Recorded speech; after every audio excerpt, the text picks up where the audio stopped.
देश के और पूरे राजस्थान के नेता यहाँ पर आए थे। और पीड़ा ये हुई कि जब सुनीता जी ने कई बार राज्य सरकार को कह कर एक नौकरी के लिए इन्होंने दर की, उस नौकरी में भी नहीं मिला, तो मैं कहता हूँ ये पूरा उपखंड बहुत पीड़ित है। यहाँ का नौजवान बहुत दुखी है, यहाँ का बुजुर्ग बहुत दुखी है। इसलिए मैं राज्य सरकार से उपस्थित मांग करता हूँ और मैं सचिन पायलट जी से भी मांग करता हूँ कि हमारी वीरांगना की जो मांग है उसको अविलंब जल्दी से जल्द पूरा किया जाए। ये मैं आप उपखंड की तरफ से मांग करता हूँ। मैं आप लोगों से कहना चाहता हूँ, युवा साथियों, आप लोगों से एक निवेदन करना चाहता हूं और अपनी बात को संक्षिप्त में समाप्त करने का प्रयास करना चाहूंगा कि क्यों मरते हो बेवफा सनम के लिए, मरना है तो मरो इस वतन के लिए, फिर देखना हसीनाएं भी अपना दुपट्टा उतार देंगी तुम्हारे कफन के लिए। अगर मरना है तो इस देश के लिए मरो। मैं आप लोगों से आग्रह करना चाहता हूं कि सही दिशा में जिस देश का नौजवान चलता है उस देश को कोई कुछ नहीं बिगाड़ सकता। ये नौजवान जब तक इस देश में रक्षित है, जब तक इस देश की रक्षा कर रहे हैं, इस देश की तरफ कोई आंख उठा के भी नहीं देख सकता।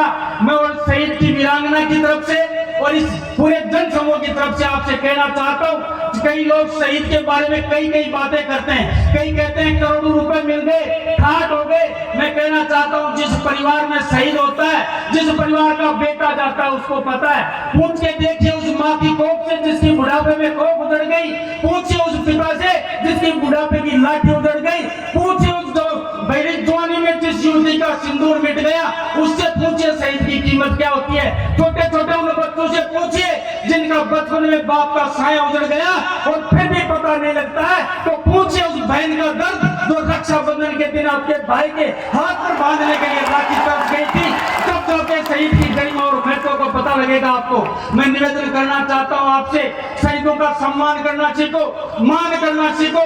शहीदों को वो सम्मान दो जो देव और देवताओं को देते हो, क्योंकि देव देवताओं को किसी ने देखा नहीं, लेकिन शहीद छोराम का बचपन भी देखा है, उसकी जवानी भी देखी है और उसकी कुर्बानी भी हमने देखी है। देश में जो कुर्बानी दिए हैं उनको देवता मान के आप लोग पूछते रहो, पूछोगे जब शहीद की आपको परिभाषा और गरिमा का मालूम होगा। इसलिए आग्रह करना चाहता हूँ, थोड़े वादे के साथ खड़ा हुआ था, लेकिन मैं एक उदाहरण देकर आप लोगों को अपनी बात समाप्त करता हूँ। पायलट साहब आपको तो पता है क्या बताना है, मैं आम जनता को बताना चाहता हूँ। इस देश के वीर शहीद और वीर सपूत की माताओं के विचार में आपको विचार बताना चाहता हूँ। शहीद हेमराज हुए थे जिनका सर पाकिस्तानी रेंजर काट के लेके चले गए थे।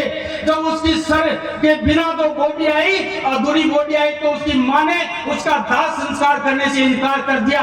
पत्रकारों ने पूछा, यहाँ के टीवी और मीडिया वालों ने पूछा कि माता जी आप सर का क्या करोगी, हेमराज की का इसकी बॉडी का दाह संस्कार करो। तो उस वीर माता ने यह कहा कि मैं आधी बॉडी का भी संस्कार कर सकती हूँ, लेकिन मैं हेमराज का सिर इसलिए देखना चाहती हूँ कि मैं हेमराज के जबड़े की वो कसार देखना चाहती हूँ। जब दुश्मन को सामने देख के उसके जबड़ों में जो कसावट आई थी, वो आंखों में उतरा हुआ खून देखना चाहती हूँ।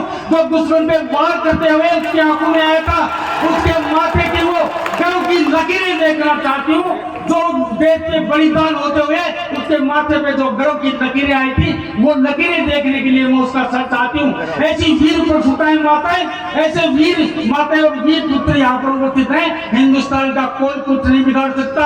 हमारे देश के वीर सैनिक हमारे देश की शान है, उनका मान और सम्मान करना आप लोगों का धर्म बनता है, कर्म बनता है। इसलिए आप लोगों से आग्रह करता हूँ कि शहीद के मंच पर मुझे मौका दिया और जो मान और सम्मान दिया, सचिन जी का भी मैं उपखंड की तरफ से